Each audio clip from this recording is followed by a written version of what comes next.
नमस्कार, मैं हूं स्नेहा और आप देख रहे हैं द न्यूज 15।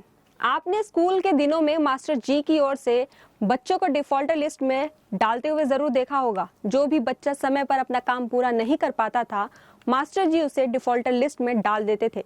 बाद में यही तरीका बैंकों ने अपना लिया। मतलब अगर धारक अपने पैसे नहीं चुका पाता है तो बैंक उसे डिफॉल्टर घोषित कर देता है। ठीक ऐसा ही कुछ हमारे पड़ोसी देश श्रीलंका के साथ होने जा रहा है। श्रीलंका इस समय बैंकों के कर्ज में डूबा हुआ है। इसी के चलते 12 अप्रैल को श्रीलंका के वित्त मंत्री ने खुद को कर्ज चुकाने में असमर्थ बताते हुए डिफॉल्टर घोषित कर दिया है। लेकिन श्रीलंका ने यह कर्ज किसी एक बैंक से नहीं बल्कि अलग अलग देशों और मार्केट से उठाया था। चलिए जानते हैं कि आखिर इन देशों को कर्ज कहां से मिलता है, श्रीलंका में यह मंदी कैसे आई और श्रीलंका को खुद को डिफॉल्टर घोषित करने में क्या परिणाम होंगे। लंबे समय से आर्थिक मंदी झेल रहे श्रीलंका के वित्त मंत्री ने 12 अप्रैल को बड़ा ऐलान किया।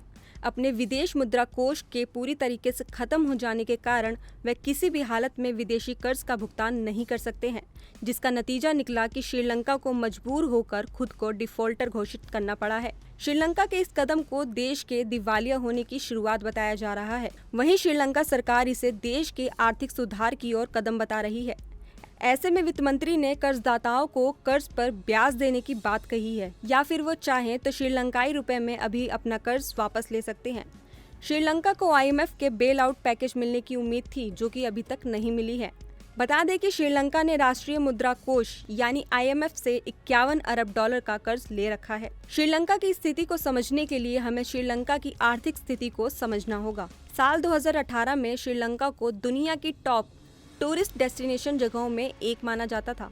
श्रीलंका के अर्थव्यवस्था की कमाई लगभग 12 से 13% टूरिस्ट पर निर्भर करता था। लेकिन पहले ईस्टर रविवार के बम धमाकों के बाद आई तबाही और धार्मिक तनाव से श्रीलंका उबर ही रहा था कि कोविड महामारी की वजह से पूरी दुनिया के टूरिस्ट को ठप कर दिया, जिसने श्रीलंका के टूरिस्ट को भारी नुकसान पहुंचाया।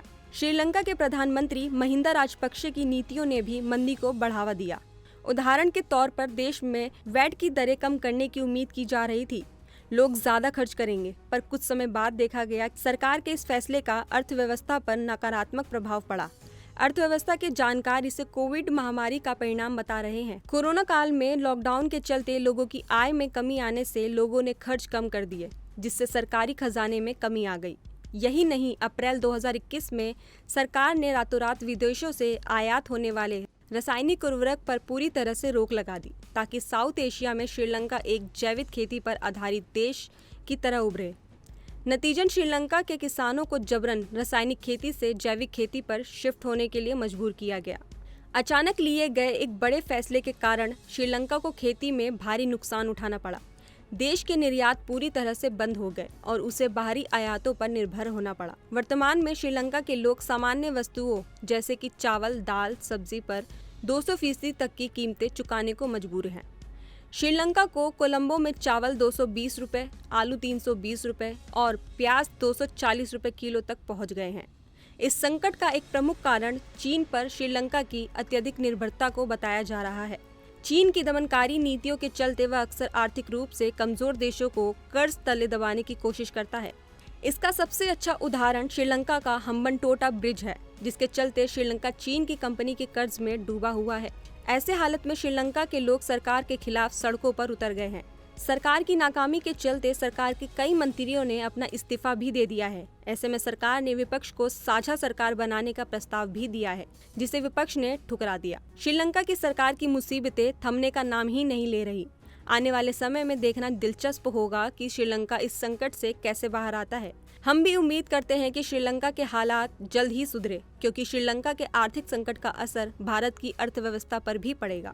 तो ऐसी तमाम खबरों से रूबरू रहने के लिए द न्यूज 15 के चैनल को सब्सक्राइब करें और इस वीडियो को लाइक एंड शेयर करना ना भूलें।